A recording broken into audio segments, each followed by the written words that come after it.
এই ঈদের ছবি তুলবেন, একের একটা এডিট দিতে পারবেন না ছবিটাকে, তা কি হয়? আমি আগে থাকতে চোখের পলক পড়ার আগেই ছবি এডিটিং হয়ে যাবে। তো আসেন অসাধারণ কাজটা দেখে আসি। ঈদের ছবিগুলো একের এডিট করার জন্য আপনার স্মার্টফোনে ছোট্ট একটা অ্যাপ্লিকেশন লাগবে। সোজা গুগল প্লে স্টোরে চলে আসবেন, উপরে সার্চ বক্স পাবেন, এখানে লিখতে হবে LR প্রিসেট। LR প্রিসেট লিখে দেওয়ার সাথে সাথেই কাঙ্ক্ষিত অ্যাপ্লিকেশনটা চলে আসবে। লোগোটা দেখুন, এই লোগোটা দেখে ফোনের মধ্যে অ্যাপ্লিকেশনটা ইনস্টল করবেন। হাজার হাজার প্রিসেট আছে, আপনি চোখের পলক পড়ার আগেই দেখবেন ছবি এডিটিং হয়ে গেছে। এখন আমি যে শিখাবো আপনাদেরকে, এর জন্য কিন্তু সময় লাগবে। আমার মতো যদি সবকিছু সেট আপ থাকতো, আপনারাও কিন্তু চোখের পলকেই এডিটিং করতে পারবেন। সেট আপ করে নিন এই অ্যাপ্লিকেশনটা। এখান থেকে ইনস্টল করার পরে জাস্ট ওপেনে টাচ করবেন, আর অবশ্যই ফোনে ইন্টারনেট কানেকশন থাকতে হবে।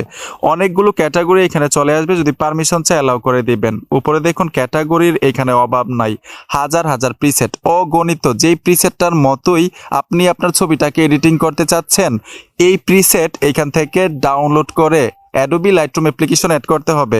আর লাইটরুম অ্যাপ্লিকেশনটা কিন্তু গুগল প্লে স্টোরে পাবেন, ফ্রিতে ব্যবহার করতে পারবেন। এখন প্রিসেটগুলো এখান থেকে দেখুন কোন প্রিসেটটার মতো আপনি ছবি এডিটিং করতে চাচ্ছেন। ধরুন এই প্রিসেটটার মতোই আমি ছবি এডিটিং করব। এই প্রিসেটের উপরে ট্যাপ দিবেন, কিভাবে অ্যাডোবি লাইটরুম অ্যাপ্লিকেশন অ্যাড করবেন এটাও দেখাই দিচ্ছি। এখানে দেখুন ডাউনলোড, আমি একটা দেখাচ্ছি প্রিসেট। প্রত্যেকটা প্রিসেট একইভাবে ডাউনলোড করে অ্যাডোবি লাইটরুম অ্যাপ্লিকেশন অ্যাড করে রাখবেন। আমি ডাউনলোডে টাচ করব, যদি পারমিশন চাই অ্যালাউ করে দিবেন। ডাউনলোড হচ্ছে, এইখানে দেখুন অ্যাড টু লাইটরুম লিখে আসছে, এই অপশনটাতে ট্যাপ দিবেন। ট্যাপ দেওয়ার সাথে সাথে দেখুন অ্যাড টু লাইটরুম, এখান থেকে আমি অ্যাড করে নিলাম এই প্রিসেট। আমি আমার ফোন থেকে লাইটরুম অ্যাপ্লিকেশনে চলে আসবো, আসার সাথে সাথেই এইখানে দেখুন অনেকগুলো প্রিসেট আমি অ্যাড করেছি। একটু আগে কিন্তু এই প্রিসেটটা অ্যাড করলাম। ঠিক এই রকম ভাবে অনেকগুলো প্রিসেট অ্যাড করে রাখবেন অ্যাডোবি লাইটরুম অ্যাপ্লিকেশনে। এখন যে ছবিটাকে এডিটিং করতে চাচ্ছেন, এখানে প্লাস আইকন পাবেন, প্লাস আইকনে টাচ করলে কিন্তু গ্যালারিটা শো করবে। যে ছবিটাকে এডিটিং করতে চাচ্ছেন এখানে অ্যাড করতে হবে। ধরুন আমি এই ছবিটাকে এডিটিং করব, ঠিক আছে? তো এই ছবিটাকে এডিটিং করার জন্য একটা প্রিসেট বেছে নিব। ধরুন এই প্রিসেটটার মতোই কিন্তু আমি এডিটিং করতে চাচ্ছি।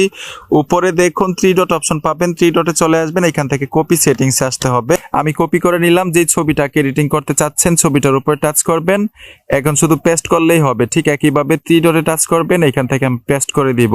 এই দেখুন আমি পেস্ট করে দিলাম। সাথে সাথে ম্যাজিকটা দেখেন ভাই, এটা হচ্ছে এডিটিং ছাড়া ছবি, এটা হচ্ছে এডিট করা ছবি, একের একটা এডিট হয়েছে। আমি কিন্তু চোখের পলকেই পারতাম। আপনাদেরকে যে শিখাইছি দেখাইছি এর জন্য সময় লাগছে।